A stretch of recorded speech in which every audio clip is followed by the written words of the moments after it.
Nggak ada artinya ketenaran. Ada apa-apa sama saya, orang banyak gak akan ngurus saya. Orang cuma mau dengar saya selama saya bisa khotbah. Orang cuma deketin saya karena kelebihan saya. Tapi ketika saya tidak punya apa-apa yang saya bisa kasih, yang akan urus saya hanya suami dan anak-anak saya. Amen. Dalam hidup ini kita lebih senang dikagumin orang banyak. Kita lebih peduli sama orang di luar sana. Teman-teman, kita cari muka sama bos kita. Kita cari teman-teman buat have fun. Tapi listen up, yang akan ada selalu sama kamu adalah orang-orang yang mungkin kamu kurang kasih waktu. God allows broken relationship to save us from a toxic people.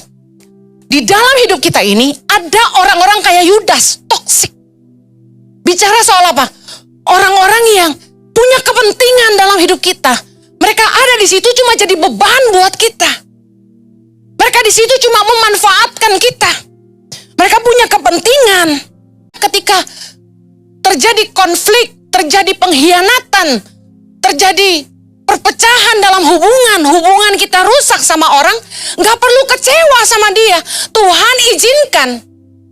Karena supaya kita terlepas dari hubungan yang toksik. Dari orang-orang yang cuma manfaatin kita. Orang-orang yang kita percaya, orang-orang yang dekat sama kita. Yang kita pikir pasti nolong kita kalau kita susah. Mereka lah yang mengecewakan kita. Why?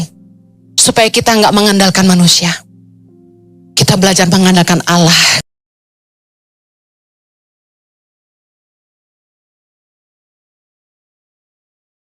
Berdoa agar firman-Mu boleh berbicara buat setiap kami. Amin. Sehingga iman kami semakin menjadi teguh di dalam Tuhan. Kami boleh menghargai kasih karunia Tuhan. Amin. Tolong hamba-Mu karena sungguh tanpa Engkau hamba tidak mampu. Menyerahkan setiap menit-menit ke depan ke dalam pimpinan Roh Kudus penuhnya. Berkatilah umat-Mu. Yang siap diberkati sama-sama kita katakan. Amen. Silakan duduk kembali, puji nama Tuhan.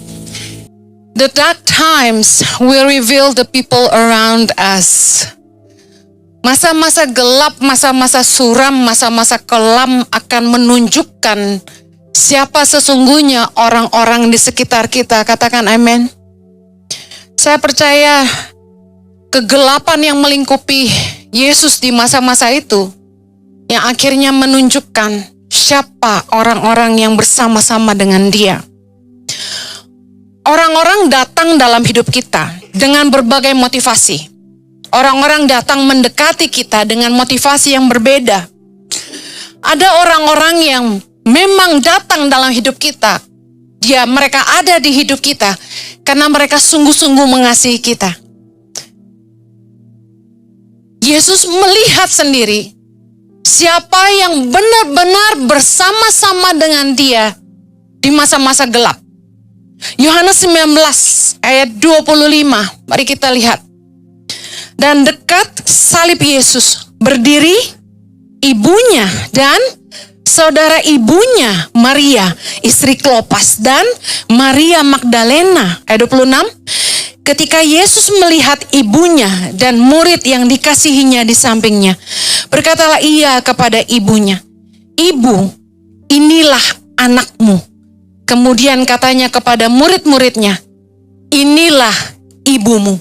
Dan sejak saat itu, murid itu menerima dia di rumahnya. Jesus' dark hours showed him who loved him the most. Masa-masa gelap Kristus membuktikan kepada Kristus siapa yang paling mengasihi dia. Dan ketika Yesus ditangkap, murid-muridnya lari, menyelamatkan diri, meninggalkan dia. Dan bahkan ketika dia disalib, mereka semua masih sembunyi.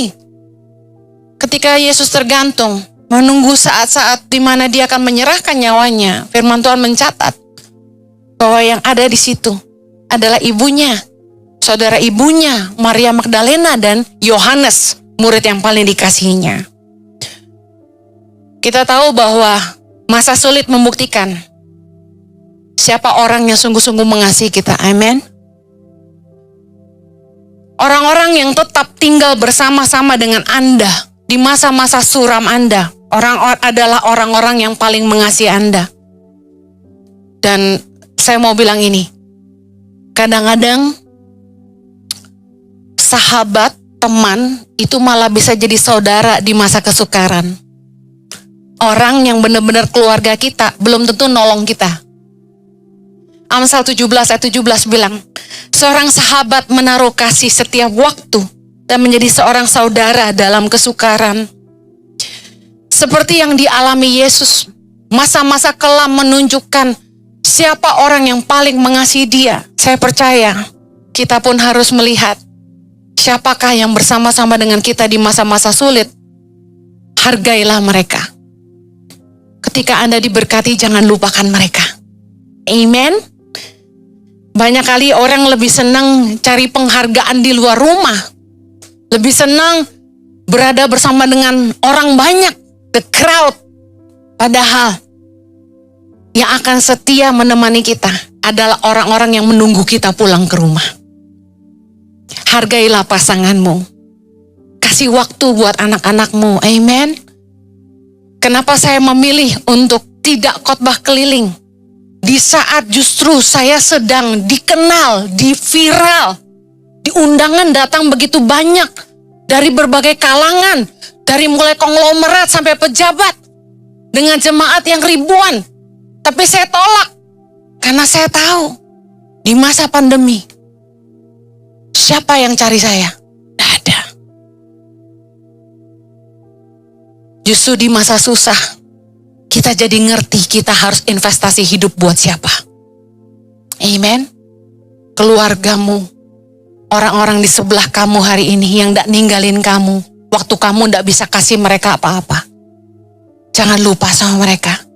Hargailah mereka. Yuk, yang datang sama anak dan istri sama suami bilang gini, terima kasih sudah menemani saya melewati masa-masa sulit. Amen. Jangan lupa Bini. Alasan yang kedua, orang-orang datang dalam hidup kita. Ada orang-orang yang mendekati kita karena kepentingan, punya tujuan tertentu, kepentingan tertentu. Mungkin karena kita punya kelebihan. Mungkin karena kita punya kekayaan, ketenaran, jabatan. Orang deketin kita. Yang ketiga, ada orang-orang yang baik sama kita karena mereka mengharapkan balasan. Saya nggak tahu apa Anda pernah ngalamin ini, tapi kami pernah. Awalnya orang-orang ini baik sekali sama kami. Sampai kami mempercayai bahwa kebaikan yang mereka lakukan sungguh-sungguh lahir dari hati mereka yang baik. Sampai kepada satu titik ketika kita tidak bisa memberikan yang mereka mau, tidak bisa melakukan yang mereka suruh, mereka kecewa dan berbalik menyerang kita. Kadang-kadang kita terkagum-kagum melihat bagaimana orang yang tadinya baik bisa berubah tidak baik. Kita bisa lihat bahwa nggak semua orang tulus. Makanya saya pernah bilang gini, orang yang kelihatan baik dan murah hati belum tentu baik. Mereka bisa beli loyalitas kita. Mereka bisa baik karena tujuan tertentu. Contoh, Anda pergi liburan ke Amerika. Ada teman yang Anda kenal di sana, kemudian mulai nganterin Anda makan, anterin Anda jalan-jalan. Anda bilang gini, wih baik banget tuh orang, tunggu dulu. Tunggu dia pulang ke Indonesia. Mereka akan berharap Anda lakukan yang sama. Anterin mereka jalan-jalan, ajak mereka makan. Coba kalau Anda tidak lakukan, kira-kira bagaimana? Anda jadi penjahat di mata dia. Orang baik sama kita, orang dekat sama kita, belum tentu karena mereka sungguh-sungguh baik. Tapi mereka ingin timbal balik. Kita belajar di dalam hidup Yesus, di masa-masa kelamnya, ada beberapa tokoh yang kita perlu belajar. Yang pertama, Yudas. Yudas, kita tahu ceritanya, dia menjual Yesus kepada imam-imam kepala. Seharga berapa? 30 keping uang perak. Pasti udah nonton The Last Supper. Dalam Matius 26 ayat 14-16, Yudas mengkhianati Yesus. Dia menawarkan Apa yang akan kau berikan kepadaku kalau aku menjual dia, menyerahkan dia? Dan mereka memberikan kepadanya 30 keping uang perak. Mari kita lihat apa yang terjadi di malam Paskah. Matius 26 ayat 21. Kita baca sama-sama. Dan ketika mereka sedang makan, ia berkata, aku berkata kepadamu, sesungguhnya seorang di antara kamu akan menyerahkan aku. Dan dengan hati yang sangat sedih, berkatalah mereka seorang demi seorang kepadanya, bukan aku ya Tuhan. Ia menjawab, dia yang bersama-sama dengan aku mencelupkan tangannya ke dalam pinggan ini, dialah yang akan menyerahkan aku. Ayat 24, Anak manusia memang akan pergi sesuai dengan yang ada tertulis tentang dia. Akan tetapi celakalah orang yang olehnya anak manusia itu diserahkan. Adalah lebih baik bagi orang itu sekiranya ia tidak dilahirkan. Ayat 25. Yudas yang hendak menyerahkan dia itu menjawab katanya, bukan aku ya Rabi. Kata Yesus kepadanya, engkau telah mengatakannya. Yudas bicara tentang orang-orang yang duduk makan semeja dengan kita. Orang-orang yang mungkin sangat dekat dengan kita. Orang-orang yang pernah kita tolong. Tapi justru merekalah yang mengkhianati kita. Yudas dalam hidup Yesus bicara seperti orang-orang yang demikian dalam hidup kita. Mungkin Anda pernah tolong orang. Orang ini dekat dengan Anda. Tapi justru salah satu dari mereka yang mengkhianati Anda. Berapa banyak Anda yang pernah ngalamin itu? Saya lihat beberapa tangan. Saya mau kasih tahu, jangan kecewa. Khotbah ini, saya percaya Tuhan taruh ini di hati saya untuk ngingetin kita, orang Kristen. Jangan karena kecewa sama manusia, Anda meninggalkan iman. Jangan karena dikecewakan sama orang Kristen, Anda tidak mau ke gereja. Jangan naif. Yesus ngalamin di hidupnya bahwa orang yang dia tolong, orang yang duduk makan semeja dengan dia, orang yang begitu dekat dengan dia, ternyata bisa mengkhianati dia. Kalau Yesus punya yang demikian, Anda juga pasti punya. Tidak perlu kecewa. Tidak perlu naif. This is life. People around us. Yesus tahu bahwa Yudas akan mengkhianati dia, jelas. Karena Yesus bilang, dia yang mencelupkan roti sepinggan dengan aku, yang bersama-sama dengan aku mencelupkan tangannya ke dalam pinggan ini, dialah yang akan menyerahkan aku. Kalau Anda nonton film The Last Supper, ada adegan di mana Yudas juga mencelupkan roti di pinggan yang sama. Jelas Yesus tahu itu Yudas. Makanya Yudas bilang, bukan aku. Tapi pertanyaannya gini, kenapa ya? Sekalipun Yesus tahu bahwa dari 12 muridnya, si Yudas ini akan berkhianat, Yesus tetap pilih dia jadi murid. Dia kan Tuhan, harusnya dia tahu, betul? Kalau kita, mungkin kita bisa salah pilih murid. Kita bisa salah pilih teman, salah pilih sahabat. Tapi Yesus adalah Tuhan, kenapa bisa salah pilih murid? No, Yesus gak salah pilih murid. Dari awal, Yesus tahu Yudas akan mengkhianati dia. But why? Why he chose him anyway? Gini, God allows broken relationship to save us from a toxic people. Di dalam hidup kita ini, ada orang-orang kayak Yudas, toxic. Bicara soal apa? Orang-orang yang punya kepentingan dalam hidup kita. Mereka ada di situ cuma jadi beban buat kita. Mereka di situ cuma memanfaatkan kita. Mereka punya kepentingan. Dan Yesus kasih lihat bahwa ketika terjadi konflik, terjadi pengkhianatan, terjadi perpecahan dalam hubungan kita rusak sama orang, gak perlu kecewa sama dia. Tuhan izinkan. Karena supaya kita terlepas dari hubungan yang toksik. dari orang-orang yang cuma manfaatin kita. Anda perlu tahu bahwa Yudas itu punya kepentingan. Makanya dia dekat Yesus. Makanya dia jadi murid Yesus. Apa kepentingan Yudas?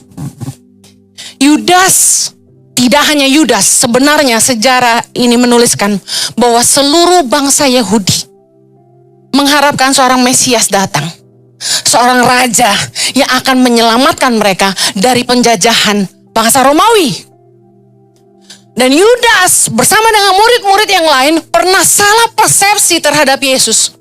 Mereka berpikir Yesuslah raja yang akan menyelamatkan mereka. Makanya ketika Yesus memberi makan 5.000 orang, di situ ada orang-orang Yahudi yang takjub melihat kuasa mukjizat yang Yesus lakukan. Dia mampu mengubah 5 roti dan 2 ikan, kasih makan lebih dari 5.000 orang. Mereka, wow, ini dia nih raja yang bisa menyelamatkan kita dari jajahan Romawi. Dan di situ Yudas mulai cari cara bagaimana membujuk Yesus jadi raja. Anda harus nonton The Last Supper, ini keren banget ceritanya. Dan dikatakan begini, dalam Yohanes 6 ayat 14 kita baca. Ketika orang-orang itu melihat mujizat yang telah diadakannya, mereka berkata, dia ini adalah benar-benar nabi yang akan datang ke dalam dunia. Ayat 15. Karena Yesus tahu bahwa mereka hendak datang dan hendak membawa dia dengan paksa untuk menjadikan dia raja, ia menyingkir pula ke gunung seorang diri. Yudas punya motivasi. Kalau Yesus bisa jadi raja, dia juga naik tahta. Karena dia murid Yesus. Udah pasti paling sedikit jadi menteri. Jadi penasehat raja. Harapannya besar. Apa hubungan dengan tahta? Harta. Tapi ketika Yesus menolak menjadi raja, Yudas mulai putus asa.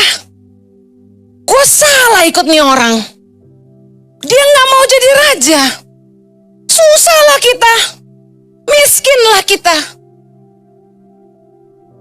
Yudas mulai kelimpungan. Dia mulai bingung karena tujuannya gak nyampe. Makanya dia jual Yesus dengan 30 keping uang perak.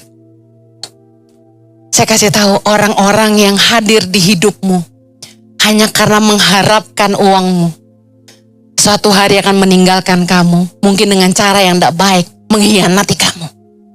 Tapi tidak perlu kecewa. Karena Tuhan mengizinkan hubungan yang rusak untuk menjauhkan kita dari orang-orang yang toksik. Katakan amin. Mungkin caranya tidak enak. Kita jadi sakit. Kita jadi kecewa. Mungkin kita bilang gini, kok bisa sih? Aku udah tolong dia. Dia begitu dekat dengan aku. Makan semeja sama aku. Kok dia mengkhianati aku? Saya mau kasih tahu, bersyukurlah.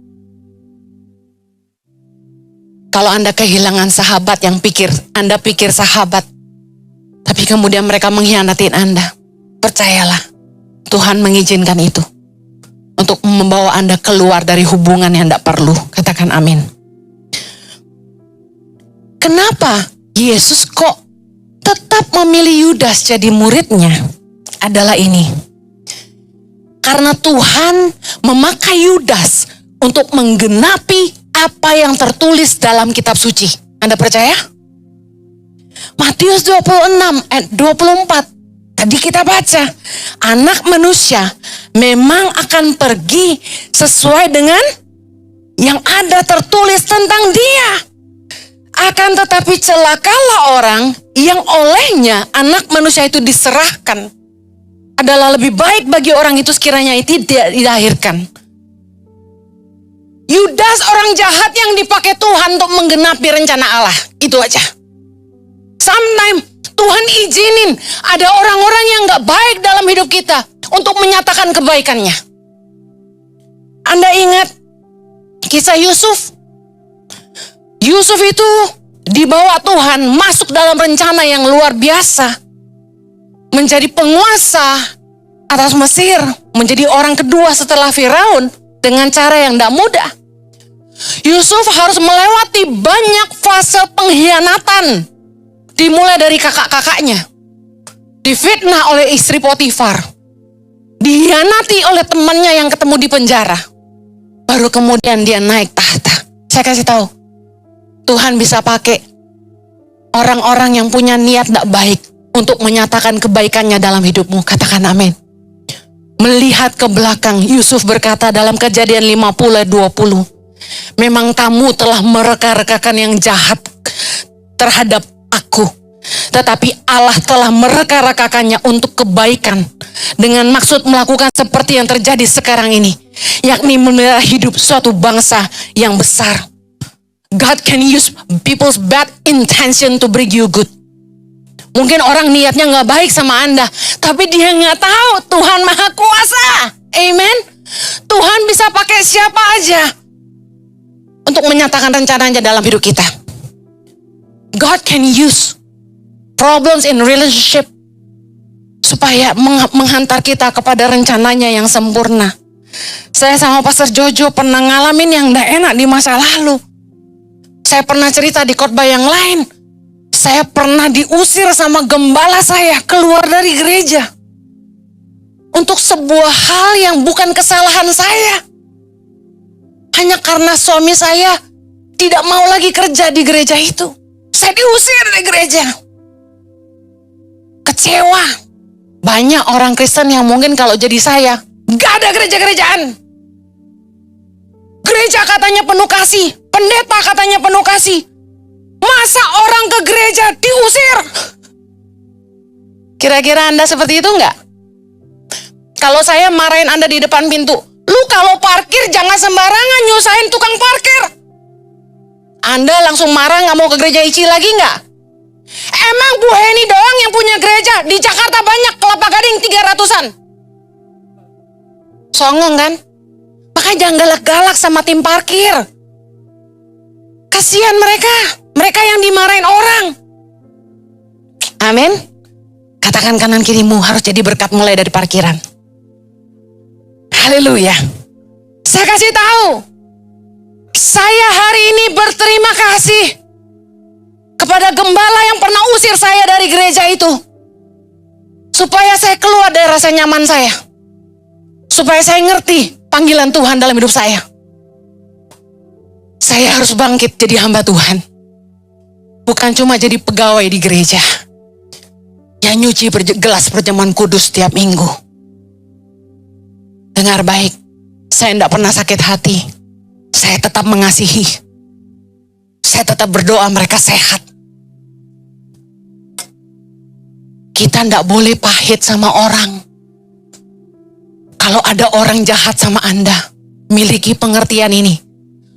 Orang fasik pun dipakai Tuhan untuk hari malapetaka, kata firman Tuhan. Wow! Artinya gini, di dalam segala hal di hidup ini, percayalah bahwa Allah turut bekerja untuk mendatangkan kebaikan bagi mereka yang mengasihi Dia, bagi mereka yang terpanggil sesuai rencananya. Meskipun orang tidak baik sama kamu, kamu sanggup lihat itu sebagai bentuk cara Tuhan untuk menghantar kamu ke tempat yang lebih baik. Katakan amin. Jangan pahit. Yang berikutnya, orang-orang di hidup Yesus. Tadi yang pertama Yudas, yang kedua Petrus. Matius 26 ayat 31 bilang gini, maka berkatalah Yesus kepada mereka, malam ini kamu semua akan tergoncang imanmu karena aku. Sebab ada tertulis, aku akan membunuh gembala dan kawanan domba itu akan tercerai-berai. Akan tetapi sesudah aku bangkit, aku akan mendahului kamu ke Galilea. Kita baca ayat 33, seorang Petrus seperti apa? Baca sama-sama yuk. Yesus menjawabnya, biarpun mereka semua tergoncang imannya karena engkau, aku sekali-kali tidak. Keren gak kira-kira? Keren. Ayat 34 kita baca. Yesus berkata kepadanya, aku berkata kepadamu, sesungguhnya malam ini sebelum ayam berkokok, engkau telah menyangkal aku 3 kali. Ayat 35 sama-sama. kata Petrus kepadanya, sekalipun aku harus mati bersama-sama engkau, aku takkan menyangkal engkau. Semua murid yang lain pun berkata demikian juga. Kira-kiranya Petrus ini dalam hidup Anda orang yang kayak apa coba? Orang yang berani mati buat kita. Orang yang setia, yang ngomongnya paling keras tentang pembelaannya dalam hidup kita. Yang ibaratnya gini, kalau gue ada apa-apa, gue percaya dia yang pasang badan duluan buat kita. Ada? Muncul satu nama di kepalamu? Di antara staf saya langsung muncul satu nama. Dia nih. Pasti dia berani mati buat gue. Setiap kita biasanya ngandalin yang model begini. Orang seperti Petrus akan jadi orang kepercayaan dalam hidup kita. Betul nggak? Soalnya kita percaya dia berani mati buat kita, saya rasa nggak ada yang kita nggak percaya buat dia. Tapi apa yang terjadi? Dialah yang menyangkal Yesus. Bicara tentang orang-orang di hidup kita yang paling dekat, yang kelihatan paling setia, paling berani bela kita, paling kita percaya. Justru jangan-jangan mereka lah yang akan menyelamatkan dirinya ketika kita susah. Tuhan mengizinkan ada orang-orang kayak gini di hidup kita, supaya kita nggak mengandalkan manusia, tapi kita mengandalkan Allah. Katakan amin. Di dalam pelajaran hidup kami berdua, tiap kali ada orang yang baik banget sama kami, di dalam hati kecil pasti ada bisikan begini, mudah-mudahan dia bisa menolong saya. Sedikit banyak kalau ada orang yang bisa nolong kita, kita pasti senang, benar gak? Manusiawi banget. Apalagi kalau orang itu kaya. Saya kasih tahu, Yesaya 2 ayat 22. Kita baca firman Tuhan sama-sama.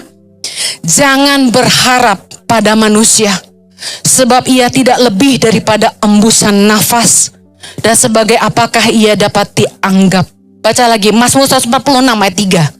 Janganlah percaya kepada para bangsawan, kepada anak manusia yang tidak dapat memberikan keselamatan. Satu lagi, 1 Korintus 2 ayat 5. Supaya iman kamu jangan bergantung pada hikmat manusia, tetapi pada kekuatan Allah.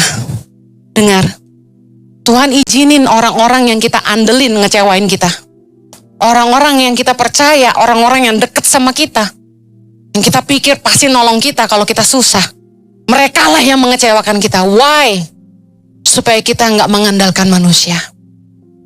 Kita belajar mengandalkan Allah. Katakan amin. Yang terakhir, orang-orang di hidup Yesus, murid-murid Yesus, kemanakah mereka?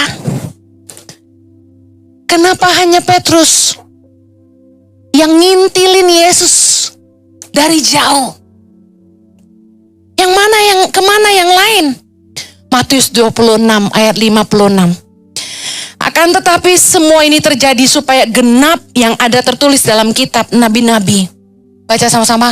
Lalu semua murid itu meninggalkan dia dan melarikan diri. Wow. Murid-murid ini, Yesus tuh hidup dengan mereka 3,5 tahun. Yesus investasi paling banyak buat mereka. Yesus tuh makan tinggal bersama mereka, melayani mereka. Mereka yang sudah melihat mujizat yang Yesus buat. Tapi waktu Yesus ditangkap, di mana mereka?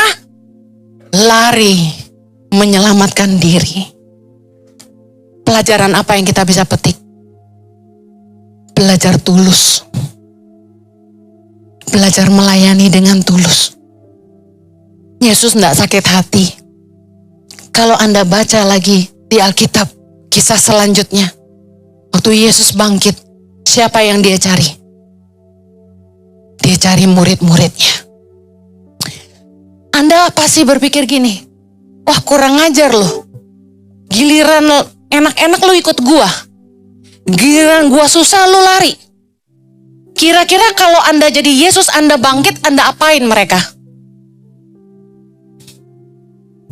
omelin kebayan, kepret, main kasar. Ubah semuanya jadi kodok, gitu kurang lebih. Apa yang Yesus lakukan? No. Yesus menampakkan diri sama mereka satu-satu, menguatkan iman mereka, dan memberi mereka perintah untuk tinggal di Yerusalem sampai Roh Kudus dicurahkan. Bahkan Yesus memesan mereka supaya mereka jadi saksi-saksi. Karena apa? Perubahan hidup yang mereka alami bukanlah karena lihat mujizat, bukan karena pernah makan sepotong roti hasil mujizat. Perubahan hidup mereka adalah karena mereka menyaksikan sendiri Yesus hidup, Yesus mati, dan Yesus bangkit. Dan berita Injil itu disebarkan ke seluruh bumi, menjadi kesaksian bagi banyak orang. Yesus tidak menyerah dan Yesus tidak marah. Meskipun mereka lari menyelamatkan diri, karena Yesus tahu mereka masih manusia. Manusiawi banget. Bangsa Yahudi takut sama Romawi karena mereka penjajah yang kejam. Lihat apa yang mereka lakukan pada Yesus.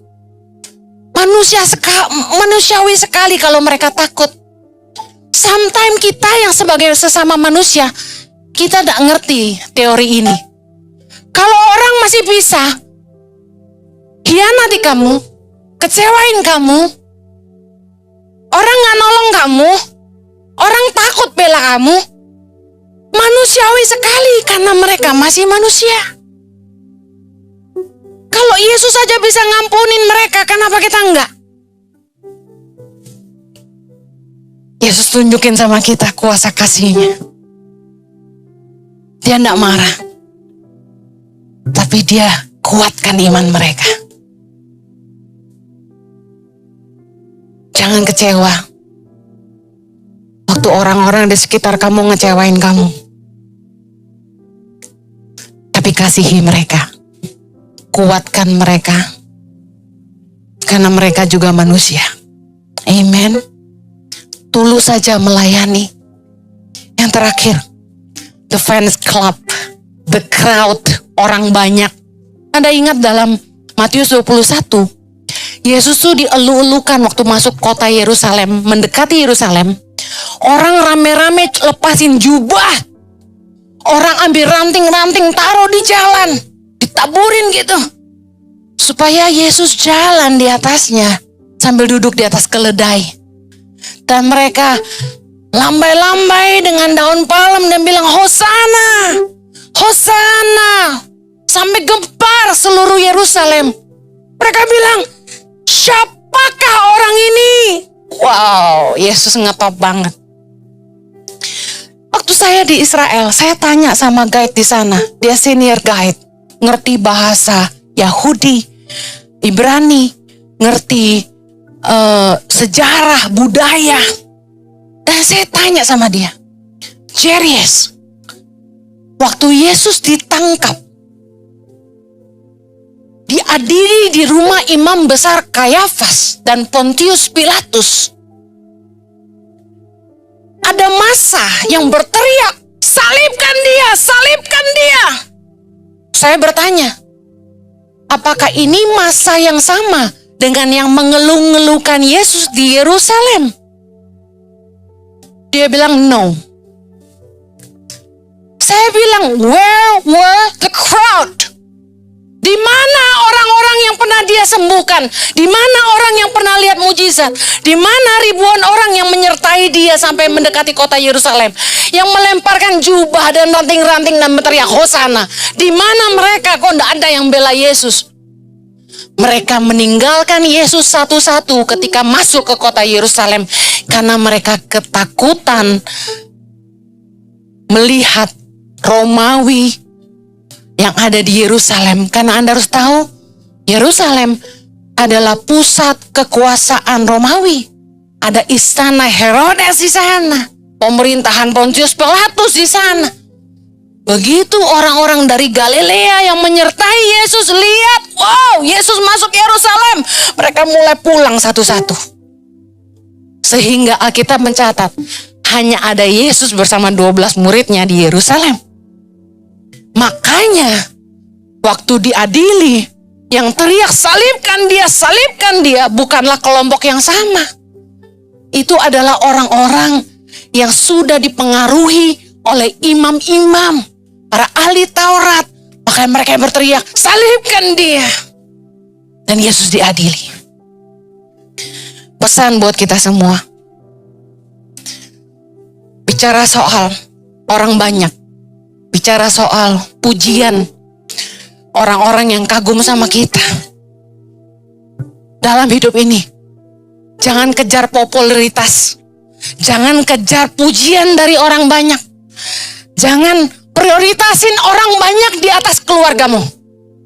Never prioritize the crowd over your family. Karena orang yang hari ini mengagumi Anda, dengar, suatu hari mereka yang akan menyalibkan Anda. Orang yang akan tetap tinggal dengan Anda di masa-masa sulit adalah orang yang sering Anda tinggalkan di rumah. Dari dulu, saya selalu prioritaskan anak-anak saya. Melebihi teman-teman. Melebihi undangan-undangan. Kalau saya diajak pergi sama teman, saya tahu saya tidak punya waktu buat anak-anak saya karena saya pelayanan. Saya memilih tinggal di rumah. Waktu saya diundang ke sana sini khotbah, saya mulai pikir, saya nggak mau khotbah lagi. Saya mau nemenin anak-anak saya di rumah. Saya harus urus anak-anak saya. Saya harus urus tangan pengharapan.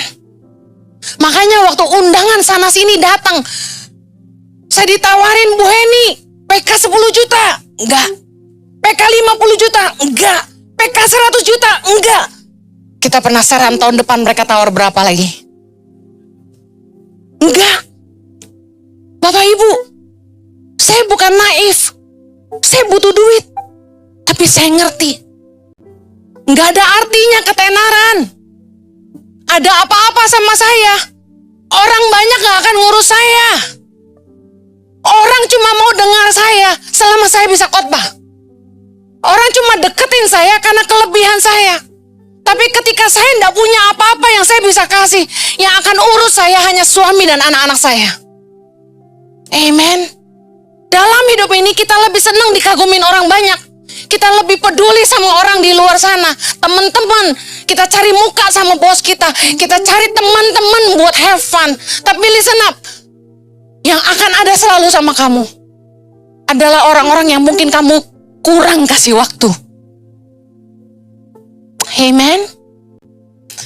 Kita bisa lihat dari hidup Yesus. Masa-masa suram, the dark hours, shows, reveals the people around him. Mari pejamkan matamu. Terima kasih Tuhan. Ajar kami untuk lebih berhikmat dengan hidup kami. Supaya kami sadar siapa sesungguhnya orang-orang yang Tuhan kirim dalam hidup kami. Supaya kami belajar tidak jadi kecewa. Ketika ada hubungan yang rusak, ada kekecewaan, pengkhianatan. Semuanya Tuhan izinkan terjadi dalam hidup kami. Supaya kami belajar nggak mengandalkan manusia. Kami belajar bahwa Tuhan akan menjauhkan kami dari orang-orang yang toksik. Tuhan akan menjauhkan kami dari orang-orang yang kepada mereka kami bergantung. Kami belajar mengerti bahwa sesungguhnya nama besar tidak menyelamatkan, kekayaan tidak menyelamatkan. Kami mau belajar mengandalkan Tuhan. Nah, mau belajar lebih menghargai dan lebih mengasihi orang-orang yang selalu ada bersama dengan kami. Walau kami susah dan tidak bisa kasih apa-apa. Terima kasih buat mereka Tuhan. Terima kasih. Terima kasih. Yuk ngucap syukur buat keluargamu. Bagi saudara-saudara yang diberkati Impact Community Indonesia, dan ingin memberikan persembahan atau donasi, dapat disalurkan ke rekening Bank Gereja Impact Community Indonesia dan Yayasan Tangan Pengharapan, serta QR Code BCA Mobile, GoPay, OVO, Dana, Shopee, dan link aja. Ibadah Gereja Impact Community Indonesia ada di setiap minggu. Anda bisa mengajak teman, keluarga, dan relasi untuk ikut beribadah bersama. Setiap ibadah disertai ibadah anak atau Impact Kids, dan bagi anak-anak muda di Gereja Impact Community Indonesia. Mari bersama-sama untuk datang dan mengikuti 60-minute worship secara onsite setiap Rabu malam pukul 19.30 waktu Indonesia Barat, langsung di Gereja Impact Community Indonesia, Mall of Indonesia lantai P3. Mari bawa keluarga dan ajak orang-orang yang Anda kasihi. Impact Community Indonesia Friday Service. Ibadah setiap hari Jumat pukul 19 waktu Indonesia Barat. Ibadah Saturday Service. Ibadah Sabtu Impact Community Indonesia ditayangkan online setiap Sabtu pukul 19 waktu Indonesia Barat di channel YouTube Impact Community Indonesia. Setiap ibadah online Impact Community Indonesia sudah tersedia subtitle dalam bahasa Indonesia, bahasa Inggris. Anda dapat mengaktifkan dengan klik tombol CC atau closed caption pada layar Anda. Bagi Anda yang ingin dilayani pemberkatan nikah serta bimbingan pranikah di Gereja Impact Community Indonesia, Anda dapat mendaftarkan diri Anda dengan scan QR yang ada di layar kaca atau menghubungi kami di 0811 9777 745. Bagi Anda yang rindu untuk dibaptis, 68.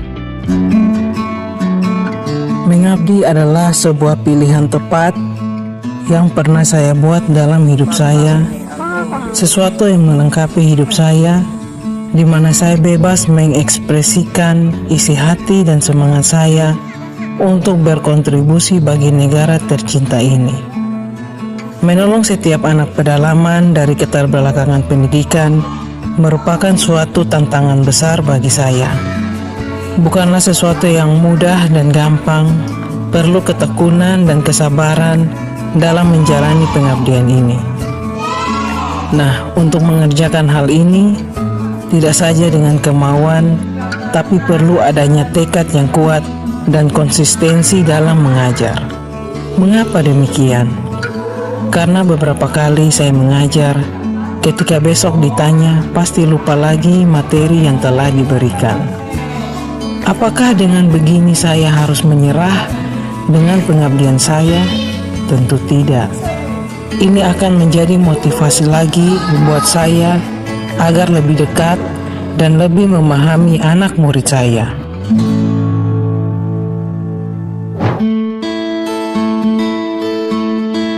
Di FLC Naisunaf memang saya mengajar seorang diri sebagai utusan guru pedalaman.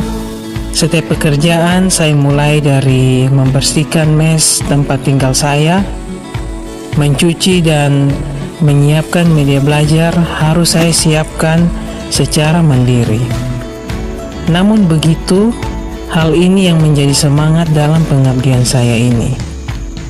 Tidak ada kata takut ataupun lelah dalam mengabdi.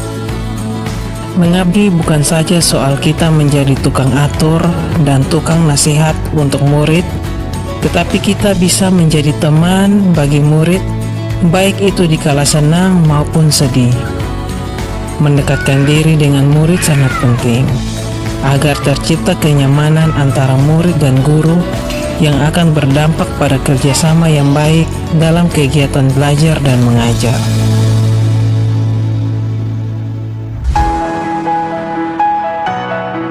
Kedepannya saya berharap anak murid saya dapat memiliki prinsip dan jiwa mengabdi terlepas dari apapun profesi dan cita-cita mereka kelak. Karena tanpa adanya hati yang mau mengabdi, maka tidak akan pernah tercipta jalan menuju Indonesia yang maju.